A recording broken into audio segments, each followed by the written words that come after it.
तो दशमी के दिन शाम का समय जब आवे, रात्रि जब होने लगे, शाम का समय आवे और रात्रि का आप जब भोजन ग्रहण करो तो उस भोजन में कोई ऐसा पदार्थ ग्रहण मत करिए जिस पदार्थ के कारण आपकी एकादशी बिगड़ जाए।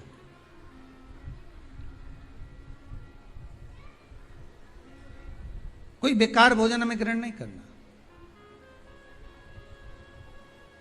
श्रेष्ठ भोजन ग्रहण करिए दशमी के दिन। और एकादशी का दूसरा नियम बहुत ध्यान से सुनिएगा। जिस दिन आपकी एकादशी का व्रत हो उस दिन प्रयास करिएगा कि अपने हाथ से किसी भी वृक्ष की कोई पत्ती टूटे ना। अपने हाथ से किसी भी वृक्ष की, पौधे की, किसी भी वृक्ष की पत्ती अपने हाथ से ना टूटे। बहुत ध्यान दीजिएगा महाराज। एकादशी का ये दूसरा नियम है कि अपने हाथ से किसी पौधे की, किसी वृक्ष की, किसी डाली की कोई पत्ती टूटे ना, कोई पत्ती ना टूटे, इसका प्रयास करिए।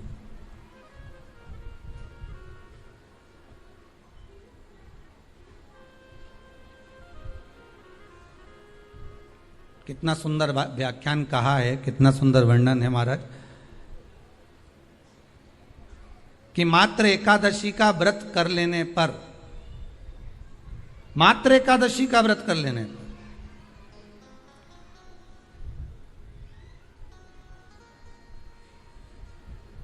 जो पूर्व में किया गया हमारा पाप कर्म है, हमने किसी जीव की हत्या करी है, हमने किसी को कष्ट प्रदान करा है, हमने किसी को अपशब्द कहा है, हमने किसी को ताने दिए, हमने किसी को आड़ा टेढ़ा कहा है, हमने किसी को गालियां दे दी है, मात्र एकादशी का व्रत ही कर लेने पर ये सारे जो दोष हैं वो समाप्त हो जाते हैं।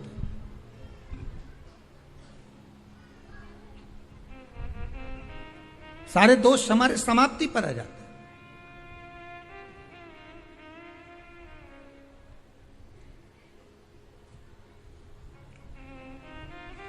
अब एक विचार करिएगा थोड़ा सा अपने मन में, अपने चित्त में, अपनी वृत्ति में एक बात उतारिएगा।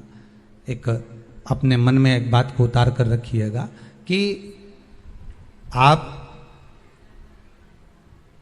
अपने पाप को, अपने पाप कर्म को जिस दिन छिन्न करने वाले हो, समाप्त करने वाले हो, अपने पाप को आप जिस दिन समाप्ति पर लेकर जा रहे हो तो उसके एक दिन पहले आपको प्रसन्नता होना चाहिए कि नहीं होना चाहिए कि कल मेरा पाप कटने वाला है, कल मेरा पाप समाप्त होने वाला है।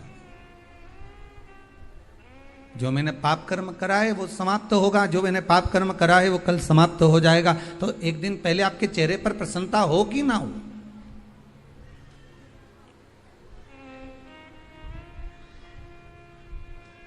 और चेहरे पर वो प्रसन्नता आपके आना चाहिए कि कल मेरा एकादशी का व्रत है, आज दशमी है, कल एकादशी का व्रत है, तो कल मेरी जब एकादशी का व्रत रहेगा तो मेरा ना जाने कितना कितना पाप, कितना असत्य, कितना झूठ, कितना प्रपंच वो समाप्त हो जाएगा। इसमें मुझे प्रसन्नता हो, इसमें मुझे आनंदता हो।